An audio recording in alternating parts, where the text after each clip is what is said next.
Hier eine charmante Prinzessin und hier ein charmanter Prinz. Auf Französisch, voici une charmante princesse, voici un charmant prince. Auf Französisch wie auf Deutsch ist die Prinzessin natürlich weiblich, während der Prinz männlich ist. Bilden wir einmal einen kurzen Satz. La princesse et le prince sont charmants, die Prinzessin und der Prinz sind charmant. Auf Deutsch kein Problem, denn das Adjektiv charmant hinter dem Verb sein ist unveränderlich. Also egal, ob es sich um eine weibliche Prinzessin, um einen männlichen Prinz oder um mehrere Prinzessinnen und Prinzen handelt, alle sind in diesem Satz unverändert charmant. Im Französischen ist das anders, denn das Adjektiv hinter dem Verb sein muss dem Subjekt angeglichen werden. So sagt man, la princesse est charmante. Durch das E wird aus charmant, charmante die weibliche Form. Und le prince est charmant, denn charmant ist die männliche Form. Wenn man jedoch gleichzeitig über beide spricht, sagt man nicht la princesse et le prince sont charmantes, sondern la princesse et le prince sont charmants.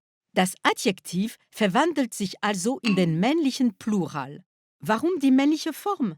Ganz einfach, weil die französischen Schüler seit Jahrhunderten folgenden Spruch lernen: Le masculin l'emporte sur le féminin. Das Männliche besiegt das Weibliche. Lassen Sie sich diesen Satz einmal auf der Zunge zergehen. Einen Satz, den alle Grundschullehrer ihren Schülern einhämmern, um ihnen eine der wichtigsten Grundregeln der komplexen französischen Grammatik beizubringen: Das Männliche besiegt das Weibliche. Sogar wenn es sich um 99 Frauen und einen einzigen Mann handelt, verwenden die Franzosen nicht das weibliche Personalpronomen elle, sondern den männlichen Plural il. Im Deutschen stellt sich diese Frage nicht, denn der Plural, ob männlich oder weiblich, lautet immer sie.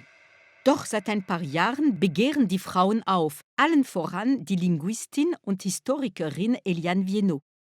Die Frage wurde zuerst von Feministinnen gestellt, setzte sich aber bald in anderen Kreisen durch, vor allem beim Lehrpersonal. Darf man das Unterbewusstsein der Kinder heute noch diesem Mantra aussetzen? Manche Lehrer weigern sich inzwischen, die Regel zu unterrichten und passen das Adjektiv dem Substantiv an, das ihm am nächsten ist. Das hieße dann, le prince et la princesse sont charmantes, doch la princesse et le prince sont charmants. Ist das nun Ketzerei?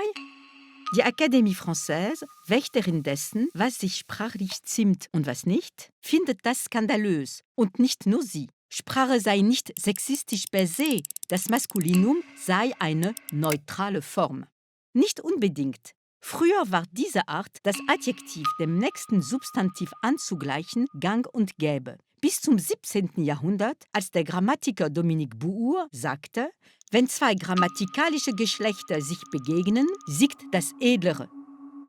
Der Grammatiker Nicolas Bosé bestätigte ihn ein Jahrhundert später und behauptete, das Maskulinum gilt als edler als das Femininum, weil der Mann der Frau überlegen ist. Eine Ideologie, die seit nunmehr 4 Jahrhunderten in dieser Grammatikregel fortlebt. Das ist aber nur eine der vielen Debatten, von der die französische Sprache momentan gebeutelt wird. Die Geister scheiden sich auch an der Feminisierung der Berufsbezeichnungen. Eine Debatte, die in Deutschland absurd erscheinen muss. Dort reicht es aus, die Nachsilbe in an einen Beruf zu hängen, um ihn zu feminisieren. Denn ein Schriftsteller wird in Deutschland durch ein kleines in zur Schriftstellerin. Gut, der französische Schriftsteller, Écrivain, wird immer häufiger zur Écrivaine. Aber was ist mit dem Auteur, dem Autor? Ist eine Frau nun Auteur oder Autrice? Und wenn es um das Binnen-I geht, gehen manche Zeitgenossen völlig an die Decke. In Deutschland mündeten langwierige Debatten darin, dass man heute Neologismen benutzt. Anstatt Student oder Studentin sagt man inzwischen ganz einfach Studierende. Das funktioniert recht gut. Und für alle anderen Fälle sieht das Amtsdeutsch vor, die weibliche Nachsilbe in mit einem großen I an das Maskulinum anzuhängen. Mit Landwirtin sind nun einmal alle gemeint.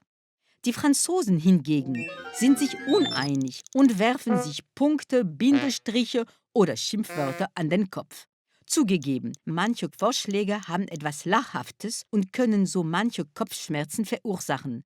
Wie spricht man zum Beispiel den Beruf Agricultrice aus? Auf gut Binnendeutsch Landwirtinnen. Das ist zu viel des Guten und die Noble Akademie spricht von Todesgefahr für die französische Sprache, gar von Wahnsinn.